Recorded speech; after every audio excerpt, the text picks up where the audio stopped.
Fellas, you know Degree Cool Rush deodorant, right? Well, last year they changed the formula, and guys were mad about it. One dude even started a petition. So guess what? Degree heard us, admitted they messed up, and brought the original Cool Rush scent back exactly how it was. And it's in Walmart, Target, and other stores now for under $4. So grab some and remember why its cool, crisp, and fresh scent made it the #1 men's antiperspirant for the last decade. Degree Cool Rush is back, and it smells like victory for all of us.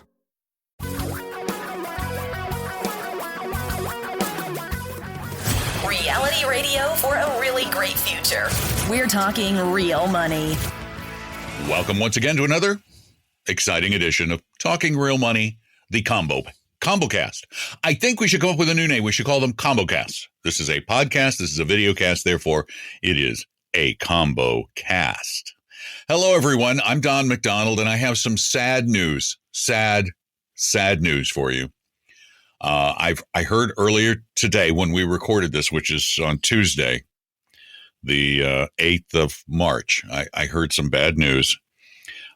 This will pretty much be the demise of the two-person Talking Real Money format because Tom has refused to participate ever again in the show because he's all upset about Russell Wilson. Okay, as you know, I am. You're here. You're here finally. I will state this publicly because I've done it. I've already said it. I'm a Raider fan, having grown up 10 years in the Bay Area, then transplant to Seattle. So I'm not a Seahawk fan, but I am a huge Russell Wilson fan. So I'm the only Seahawk fan talking to a Bronco fan today because that trade, really? I mean, you give up your franchise quarterback and you get back Drew Lock. I mean, the guy probably shouldn't even be starting at we share something Eastern in Washington. common. So I'm a big Russell Wilson fan now. That's a good point. We got a sense of commonality. So anyway, I mean, I'm happy for the Broncos, I guess, but that just made the AFC actually, West that much tougher. So the good news is that maybe next year, a little later in the season, you'll be like going, well, at least I can root for Russell Wilson to win. That's a good point. But the idea of ever rooting for the Denver Broncos, it's an anathema. I know it is not going to happen. It goes against everything you believe. So many ways. So yeah, it's a sad day. Honestly, in my heart of hearts, I never thought Russ Wilson would leave Seattle because he fits Seattle. He's been good for Seattle. He is kind of a Seattle kind of guy. I'm not saying anything wrong with Denver. I'm just saying it kind of worked. So I'm surprised, but these things happen. Actually, I think in terms of the environment, the city environment, that Seattle and Denver are very, very similar in a lot of ways. I've had a long association with both communities. And is Denver's murder rate up? Their homeless rate is way high, and all. Okay, just checking. So probably make sure. Probably Seattle is now well known since we did make the front page of the Wall Street Journal this week for the spiking murder cases in beautiful Seattle. It's not funny. It's absolutely horrible. So anyway, no, I mean I'm very unhappy because I enjoyed watching Russ Wilson play the last decade. He's a phenomenal player and a good person. So if you don't laugh, you cry, Tom. That's a good point. So anyway, enough on that. I mean, and the market has gone straight down as a result of the trade, as one might expect.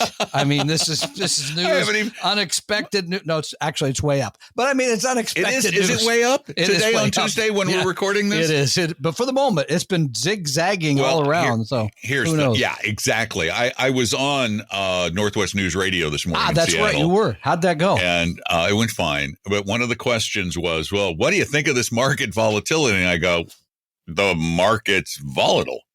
It's supposed to be. I said, that's the price you pay for the expected returns you want to get from the stock market. There has to be a price. Everything has a price. And for stocks, the price is volatility. It is the bouncing around that stocks do. And we're seeing a lot of that right now. And we don't know where the market's going to go. This is one of the most important answers we can give you. And I know you want to ask it. We can just anticipate you're going to ask this question. And the reality is we have no idea. We know it goes up. We know it goes down. And we're relatively confident based on past performance, which is not necessarily indicative of future results, that markets have in the past gone up more than they've gone down, right?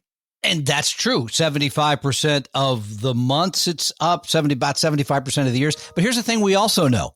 We know that people that do something after markets go down end up with less money. We can say that unequivocally. So when you read stuff that's in the press today, Investors Business Daily, this is a direct quote.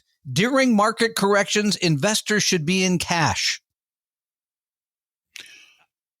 Did they tell me 2 months ago to get out of the market? Did they tell you how you know when to go into cash? Or how you know when to go back in the market? Oh, they told you that. I read the article. They said, okay, pardon me. I didn't read it carefully You watch enough. and you'll know. Well, remember what they said? Pay attention. Yeah, it does say. Pay attention to what? Yeah, exactly. It does say don't tune out. Sound more like Tom there. Don't tune out, it said. So this is absolutely garbage advice. It should not be listened to. Not the podcast. I'm talking about Investors Business You're talking Daily. about Investors Business. Thank you. Yeah, I mean, these are the kind of bad decisions people make at the time of panic for whatever reason.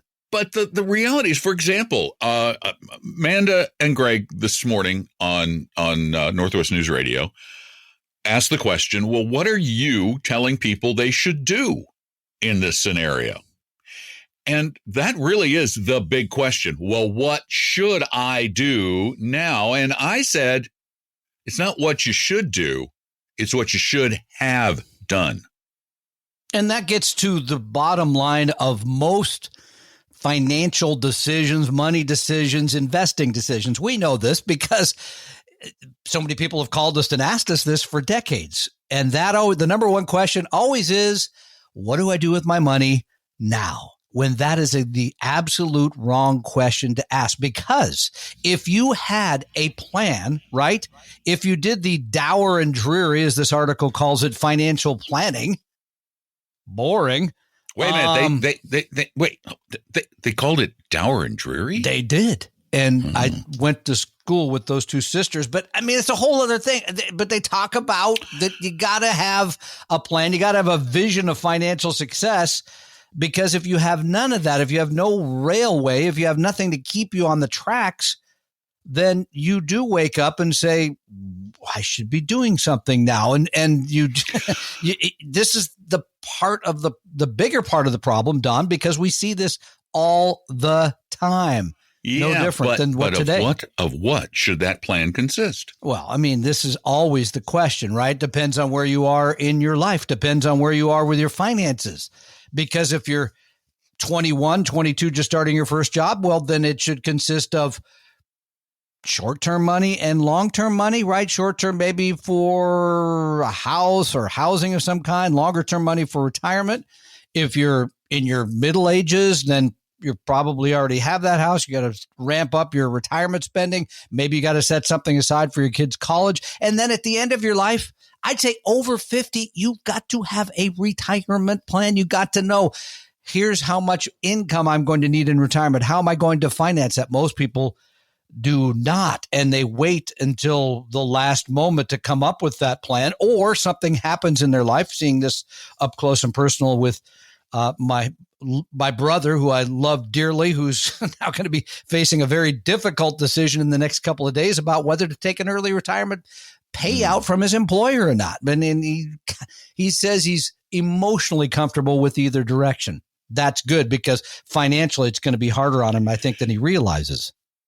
Have you run the numbers? We've run the numbers, and it's close. It's not looking good. The good news is we have that little kid's playhouse in the backyard. And, for 5 or 6 months a year, that's not a bad place. It's the winter months. It's kind of cold. It's a little damp. So, but come on. You're not going to give him the basement? You're cruel. No one touches the basement now. That's the big screen TV. So the plan really, and it has to consist of understanding your risk and your tolerance thereof, which most people don't know. That's why we have the free risk quiz. That's why you build a plan that says, here's how much risk you need to take, rather than sort of waking up one day and saying, well, I don't want to be in the market anymore because stocks are going down, which we know stocks aren't going down. Stocks have gone down. So, but let's talk about some of the, let's talk about some of the goals just a little bit, because again, I think it's short-term and long-term. For most people, not all, you got to have both. And you got to write down what those goals are. Here's number 2. I think if you're 30, because people ask me this all the time about their kids, how much should they have saved at retirement at age 60? I have no idea, Because people think, well, I got to have this much at 30, this much at 40, this much at 50. I think that's silly because I think it sets you up for failure, because then you get to 40 and you say, well, I don't have enough. And by the way, I didn't have enough at 50 to retire at 60. No, neither of us did. I know. So we were in a tough spot, but it worked out because of things we did in business. I mean, all those, because things can change, but the idea of at least having a goal of retiring at a certain age. And we have said this to you when you ask us, I'm in my 50s. I don't have much money saved. Well, the reality is you're not going to be any better off if you don't make the change you need to make now. You need to make some sort of a change in the way you behave financially, or you won't enjoy your retirement. You just won't. You're going to live on Social Security and very little else. Kind of miserable. Is not a great existence. Number 3, by the way, for me, again, is always put off. And I think the article does this well. Put off those snap decisions about investing in something today. That's the cart. You got to have the horse, right? In other words, you got to have the plan first before you get into, should I invest in stock? Should I invest in bonds? Should it be real estate? All those things, those are way down the road. Those are instruments to fund your goal. So know what you're trying to do. Have the plan. Yeah, it can be a little boring. It's not exciting. Don used to chide me when I said we should run ads for telling people they need a financial plan. Nobody wakes up in the morning wants to get a financial plan, because that is boring. What I want to do is I want you to put me in the 10 stocks that are going to make me 25% a year. That's what the exciting part is. Which, if we told you we could do, would propel us to the top of the podcast rankings in America. It really would. That's true. If we pandered to you and we gave you exactly what you want, which is to be told what to do, if we did that, we would be massively successful, ridiculously wealthy, and we'd be lying, which is what so much of the investment community does. One more thing I want to add about the not setting a money goal, but setting a lifestyle goal, is that allows you to be flexible. For example, we've got a lot of people in this country retiring, tons and tons and tons. Do you have to retire at 65?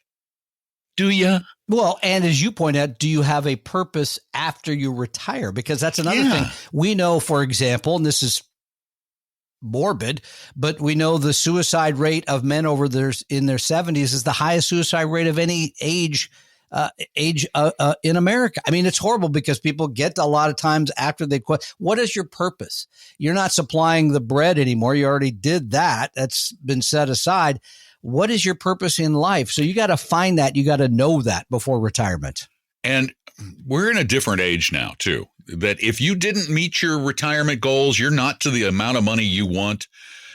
We have in this society today, in our country, in the world, an incredible array of extra income earning options that you can semi-retire. So there's all this flexibility you can have. It's not like the days of my grandfather and my great-grandfather. My great-grandfather was a roughneck on the oil wells in West Texas. That's back-breaking work. My grandfather was a union carpenter working giant construction projects. Back-breaking work.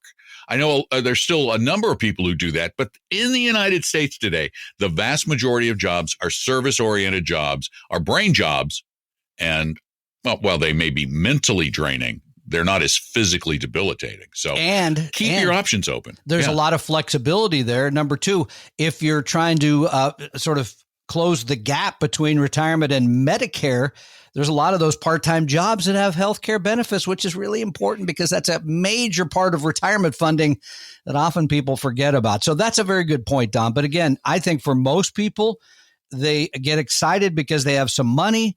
They got to go do something with it, but they should have first answer the question, what's the vision? What's the goal? Then you could get into how am I going to invest that money? That's the big mistake. If you wonder why we're always, when you ask those kind of questions, we're going, why are you asking us to tell you what to do with your money? That's not the right question. But we've got those. We get those. All right. We get them called in all the time at 855-935-TALK, and we get them written in at talkingrealmoney.com. And that's where we're going right now. And let's see, to whom To whom shall we go? Let's try. No, I don't like that one. I'll go to that one later. Oh, yeah, that one's okay. We'll do this one. It's longer, but it's not bad. I have a portfolio. I have a question about which funds to choose in my 403B, small cap and emerging markets. I have access to the following funds. Wow, you have a good 403B. A lot of funds. That's nice. They're looking for small cap and emerging markets for their portfolio. Okay. Yep. Mm-hmm. Listen to their choices. Vanguard Small Cap Index, BSCPX. Good fund. DFA US Target Value. Better fund. Small value. That's a terrific Vanguard fund. Emerging Markets. Good fund. DFA Emerging Markets Value. I would pick that one over the Vanguard fund. Wow. I hear you talk about the long-term benefits of small and value.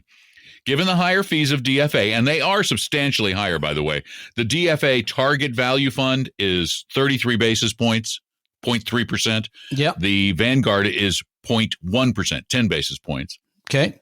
For the emerging markets, the Vanguard is 10 basis points. The DFA is 0.56, 56 basis points. So what do you think? Am I overthinking this, or would I be better off in the Vanguard fund? Thanks for your help. I think you're overthinking about what the difference this will make in your whole portfolio over a long period of time. It'll be at the fringes, but I would still pick the two DFA funds because, again, you're going to have more. It's going to be small. Mm-hmm. It's going to be more value tilt, especially with the emerging markets and the targeted value fund. Those are great funds, have been great funds. I would pick those even with the higher expense ratio. Because, and the reason why he's saying that is because of the higher potential return. When you go to small cap and you go to value and you go to emerging, you're moving into those because they are riskier assets anyway. So you're expecting a lot more risk, a lot more volatility. And what Tom is saying is there's a ton of evidence to support the fact that small, value-ier value is better has been better. Has been better. We don't know. By the way, if you wanted to hedge your bets, here's the way I would do it. I would buy all four. No, I would. You could do that. I would pick the targeted value, the DFA small, and then pick the because it is quite a bit cheaper on the emerging market side. Just pick the Vanguard emerging markets. Go with the Vanguard emerging. So I think that's good advice, actually. Split your bets a little bit there, but those are all very, very fine funds. Don correctly points out that's a great plan. Wow. That's something you don't see very often. I honestly don't think I've ever seen a 403B that good. Whoever your employer is, I applaud them. Yeah. I mean, wow. So they apparently don't have the insurance guy waiting in the lunchroom for you this year. Not. Good. All right. I have is this a question? Yeah, this is a comment. Uh-oh. All right. No. Okay. This is in reference to a call we took about a week ago. It says, this is in regard to the son who said he had power of attorney for his 90-year-old mom.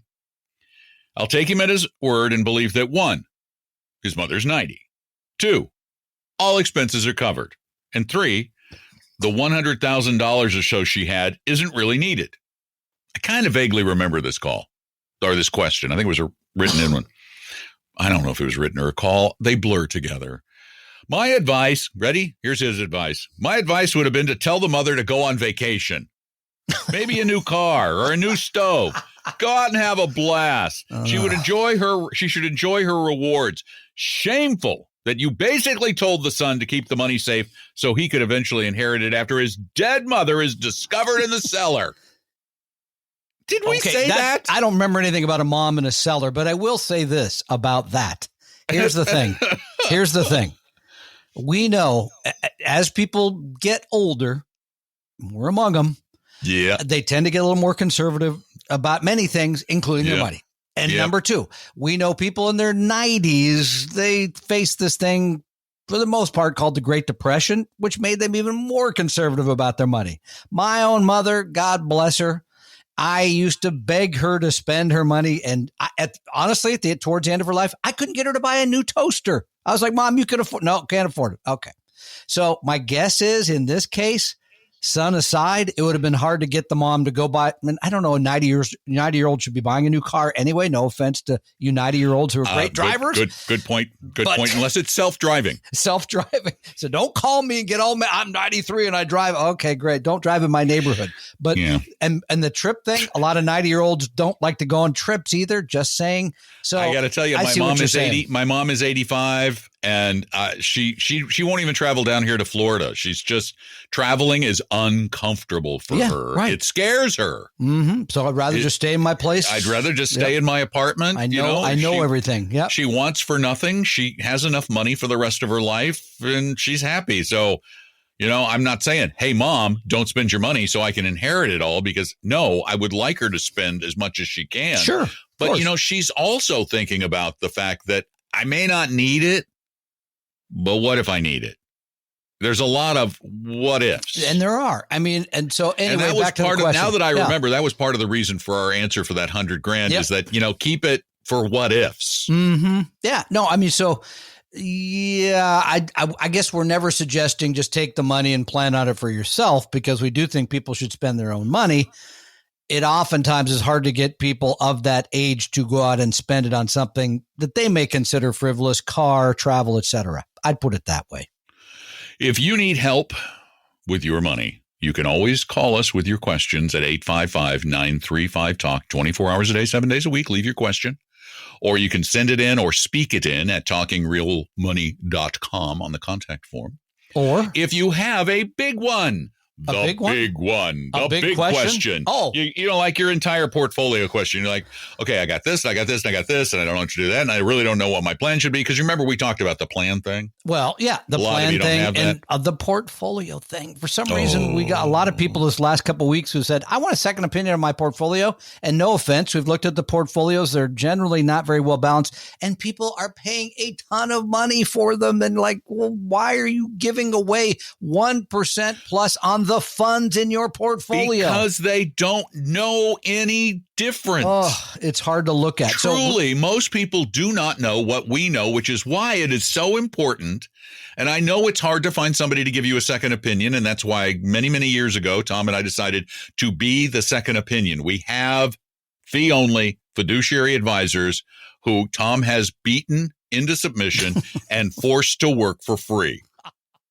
Wouldn't that be nice? It's investment advisor slavery. No, it's not. It's indentured servitude. Speaking of the basement, they're locked up down there. It's indentured servitude. He makes them help you. But part of our practice is, and we built this from the beginning, we said we were going to build it around education. We're going to help every person who walks in the door, and it doesn't matter if you got $1 million or $1. I don't care. We're going to make you better. And that's not BS.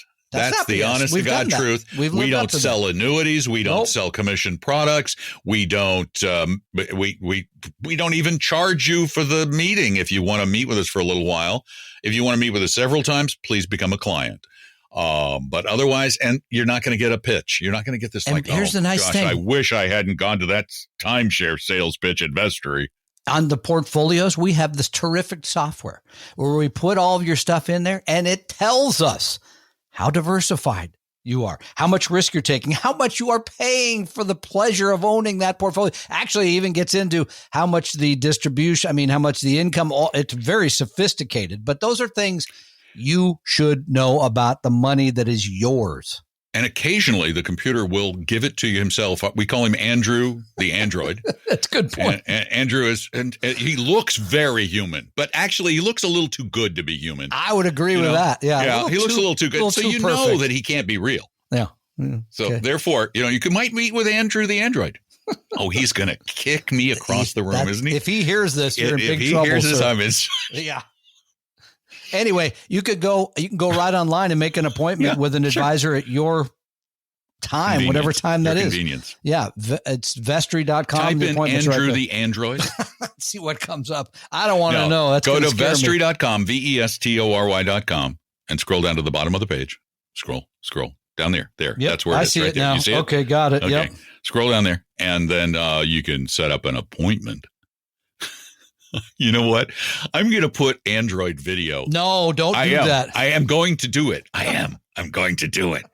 Oh boy, you're just making yourself more popular. Can you give me some video of Andrew? No, I can't. When you go to the office, give me a little.